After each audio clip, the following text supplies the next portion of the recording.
అందరికీ నమస్కారం. భక్తి శ్రవణం టీవీకి స్వాగతం.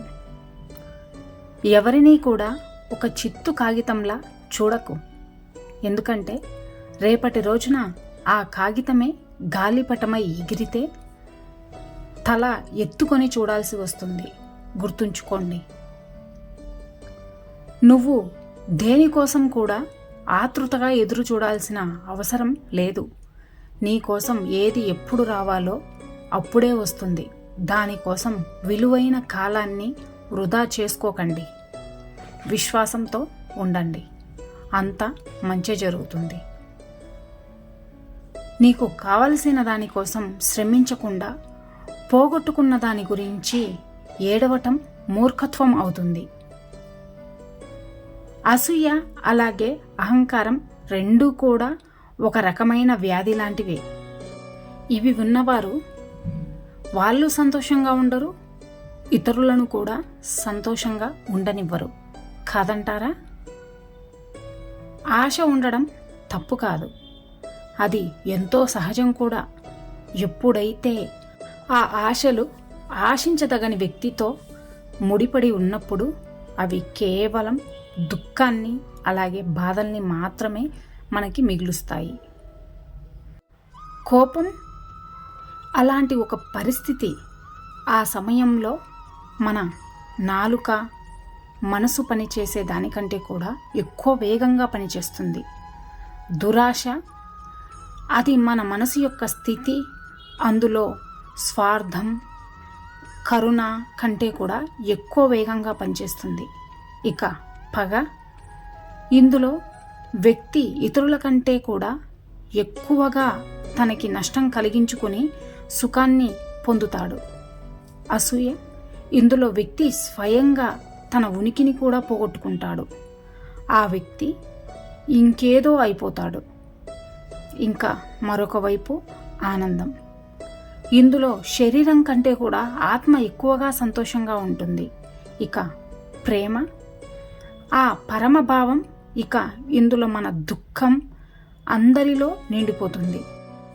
ఇక అందరి సుఖం మనలోనే వచ్చేస్తుంది. కాబట్టి మీరు కోపం, అసూయ, దురాశ, ఇక పగతో ఉండాలి అనుకుంటున్నారా? ప్రేమతో జీవితాన్ని గడపాలి అనుకుంటున్నారా? ఆ నిర్ణయం మీదే. జీవితంలో నీకంటూ ఒక లక్ష్యాన్ని ఏర్పరచుకోకపోతే ఎవరో ఒకరు తమ లక్ష్యం కోసం మిమ్మల్ని వాడుకుంటారు. గుర్తుంచుకోండి. నువ్వు లేకపోతే నేను ఉండలేను అనేది భ్రమ. నువ్వు నాతో ఎప్పుడూ ఉంటావు అనేది నమ్మకం. నీకు నాకు శరీరాలు వేరు, కానీ మన ఆత్మ మాత్రం ఒక్కటే, ప్రాణం కూడా ఒక్కటే అనేది ప్రేమ. చాలామంది గాలిపటాన్ని ఎగరేస్తారు, కానీ దాని వెనుకనున్న విషయం ఏమిటి అంటే ఎంతోమంది అర్థం చేసుకోగలరు. మీరు విషయాన్ని అర్థం చేసుకునే ప్రయత్నం చేయండి.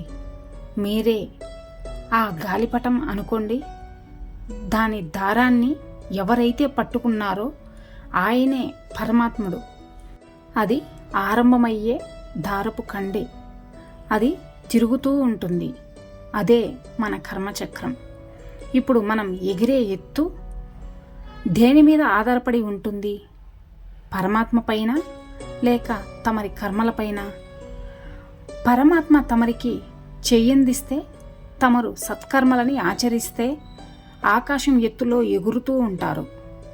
అదే ఒకవేళ పరమాత్మతో మీరు బంధం తెగిపోయింది అంటే మీ యొక్క కర్మచక్రం దారి తప్పినా, ఆగిపోయినా, అప్పుడు మీ ప్రతిరూపమనే గాలిపటం వెళ్ళి ఏ చెట్టు కొమ్మకో తగిలి చిక్కుకుపోతుంది. అందుకని కేవలం గాలిపటం ఎగిరేస్తే చాలదు, దాని గురించి తెలుసుకోవాలి. పరమాత్మ సహకారం పొందాలి. సదా సత్కర్మాచరణ చేస్తూ ఉండాలి. అప్పుడు మీరు ఎల్లప్పుడూ ఆకాశంలోనే ఎగురుతూ ఉంటారు. ఎప్పుడూ కూడా కష్టాలు అనేవి మనిషిని భయపెట్టడానికి రావు, వారికి ఎలా బ్రతకాలో నేర్పించడానికే వస్తాయి. అర్థమైందనుకుంటా. మనకు శత్రువులు పెరిగిపోతున్నారు అంటే మనం తప్పు చేస్తున్నామని కాదు, తప్పు చేసే వారిని ధిక్కరిస్తున్నామని అర్థం. సమయానికి అందుబాటులో లేనిది ఏదైనా కూడా వృధానే. అది మనిషి అయినా, డబ్బైనా, మాటైనా సరే. నమ్మించి మనిషిని మోసం చేయగలవు, కానీ నటించి మనసును మాత్రం ఎప్పటికీ మోసం చేయలేవు. ఒక భార్య పరాయి మగవాడిపై ఆశపడటానికి గల కారణాలు ఏమిటి అని మీరు ఎప్పుడైనా విశ్లేషించారా? సమయం.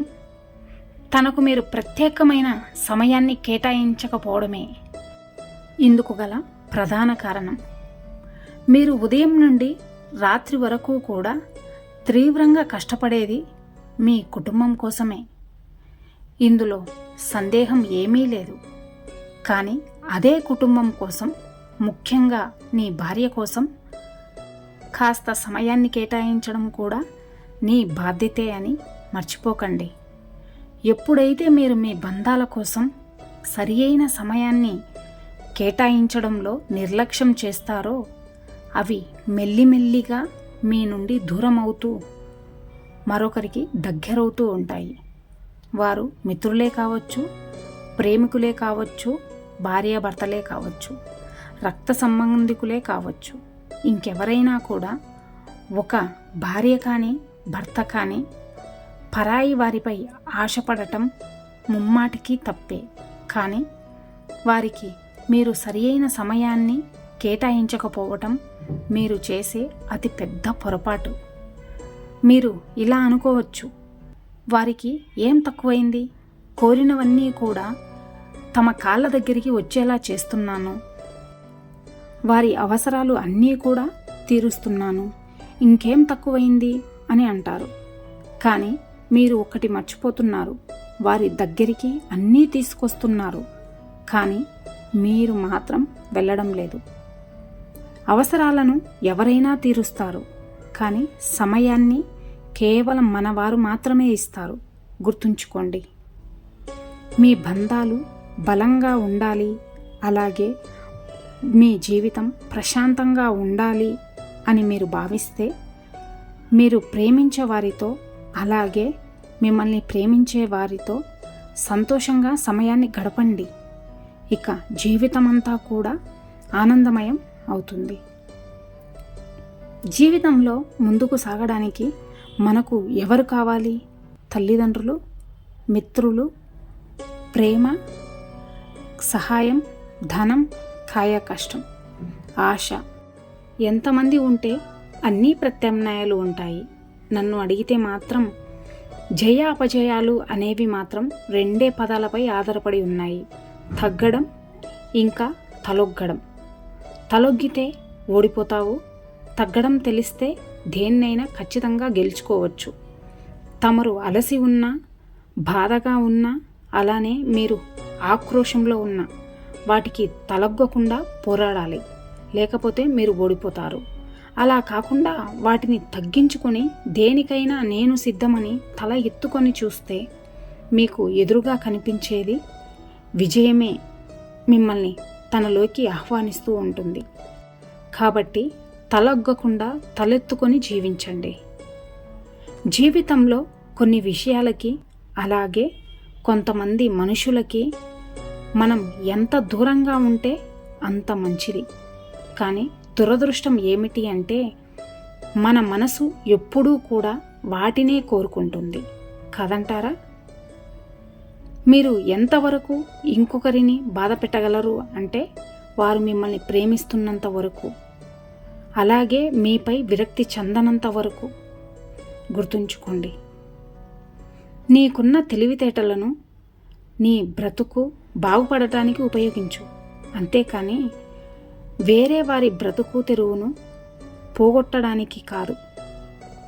ఇతరులు నిన్ను సంతోషపెట్టాలి అని ఎన్నడూ ఆశించకు.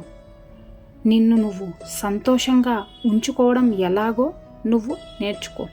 అదే నీకు అత్యంత సంతృప్తిని, అలాగే ఉన్నతమైన ఆనందాన్ని ఇస్తుంది. గుర్తుంచుకోండి.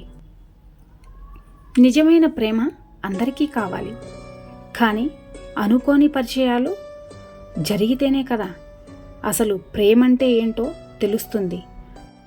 పరిచయం లేని ఒక వ్యక్తే మిత్రులై మనల్ని అంత ప్రేమిస్తే మరి నిజంగా మనం మాత్రమే కావాలి అనుకున్న వ్యక్తి ఇంకెంత ప్రేమని ఇస్తారో మీరే ఆలోచించండి. అన్ని పరిచయాలు అద్భుతంగా ఉంటాయని నేను చెప్పను, కానీ అద్భుతమైన పరిచయాలు ఎదురైనప్పుడు వాటిని వదులుకోకుండా పట్టుకోవటం మన చేతుల్లోనే. ప్రేమించే మనసు అందరికీ ఉంటుంది, కానీ నీ ఆ ప్రేమ శాశ్వతంగా ఉండాలి. పరిస్థితిని అలాగే దాని యొక్క ప్రతిఫలాన్ని స్వీకరించటం నేర్చుకోండి. గుర్తుపెట్టుకోండి, ప్రతిఫలం ఏదైనా సరే స్వీకరించారు అంటే దాని అర్థం మీరు మనస్ఫూర్తిగా ప్రేమించటానికి సిద్ధం అని అర్థమైందనుకుంటా.